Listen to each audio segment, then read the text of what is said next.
right that these junior doctors keep plunging hospitals into chaos, especially during the busiest and most stressful time of the year? We've already seen 875,000 appointments, hospital appointments, cancelled this year due to strikes. But maybe the medics actually have a point. Well, joining us to debate this, former Chief Medical Officer of Bupa, that's Dr Andrew Vallance Owen, and media commentator Paula London. Thank you very much both for joining us.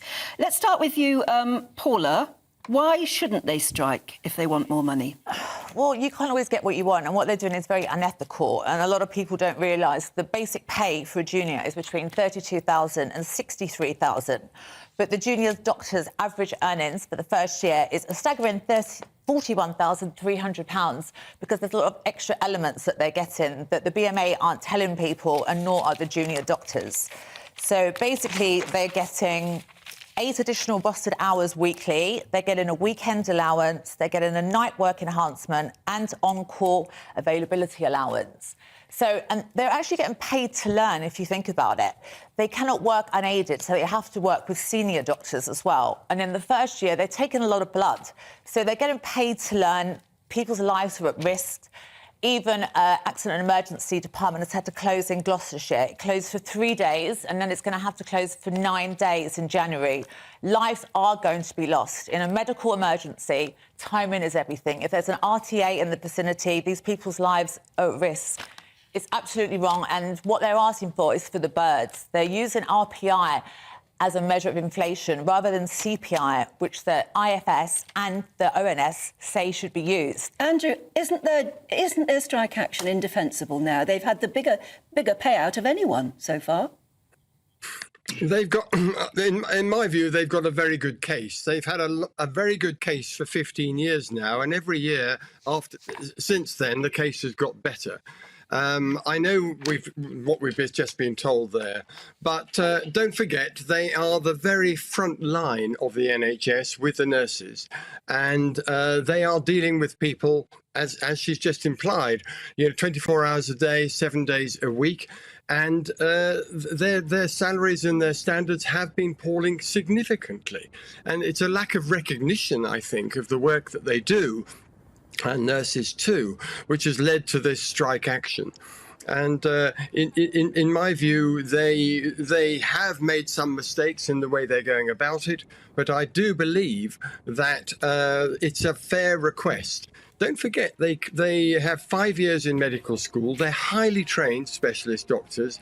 And not only do they end up, because of their 5 years in medical school, of course, having to pay a student loans for 5 years, not 3 years. So they start life with a very big sort of mortgage to pay on that. And I think they're worth every penny. And I think the National Health Service, the NHS England, should recognise them more. It's not just the government cap, it's the NHS England. If you've got a junior doctor earning, say, £40,000, already doing operations by themselves, taking high levels of responsibility, and they see managers of similar ages earning £70,000 next to them, there's something wrong there.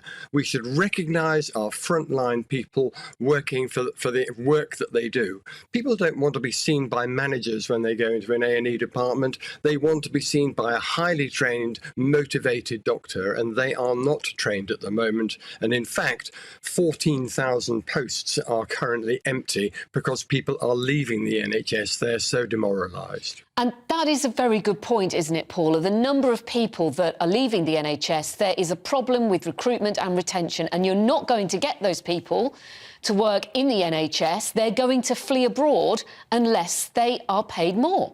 Well, do you know what's very interesting, actually? 12,000 people actually decided to come to work to the NHS from abroad. So if the NHS is so bad, why did 12,000 people, a lot of Asian people, want to come to work for the NHS if the pay is terrible, if the conditions are terrible?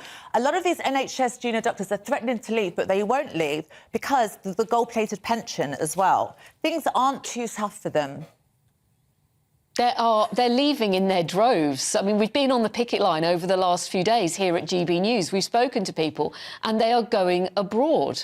Well, they're saying they're going abroad. Some statistics say only 1,000 people have gone to Australia. So if it was so bad in this country, why are 12,000 people coming to work in the NHS last year rather than go to Australia where they can get way more money? It's not as bad as these people are saying. Andrew, you say that they are worth more and they work so hard. And I think we all know that. But just because an NHS manager is earning more than they are doesn't really justify them going on strike. As Paula said there, and rendering one A&E department having to close for 3 days. That's a whole area of Gloucestershire. Yeah, not 9 next month as well. Without an A&E. It's just unjustifiable, isn't it? Yeah, I mean, obviously there is the argument about a duty of care, and I understand that fully. I was a junior doctor myself. I was a negotiator for the country's junior doctors back in 81, 82. But we negotiated, and that's what they have to do. But the duty of care also applies to the government and the people who pay them. It's all very well the government saying, oh, they have a duty of care, they have an ethical duty. Well, so does the government have a duty to pay fair and reasonable rates to the very front line of the NHS, where these people are working very hard. We saw it during COVID. All that seems to have been forgotten. Now, it is a tough job. They are very bright, clever people, and they deserve decent wages. And people are leaving the country. You're right that some people come over from Eastern Europe and places like that, and they are good doctors too. But a lot of them left as things have got worse and the service has got more demoralised. Well, look, we'd love to debate it even further, but we've run out of time, and I know everybody at home will have a view. So thank you both. Thank you.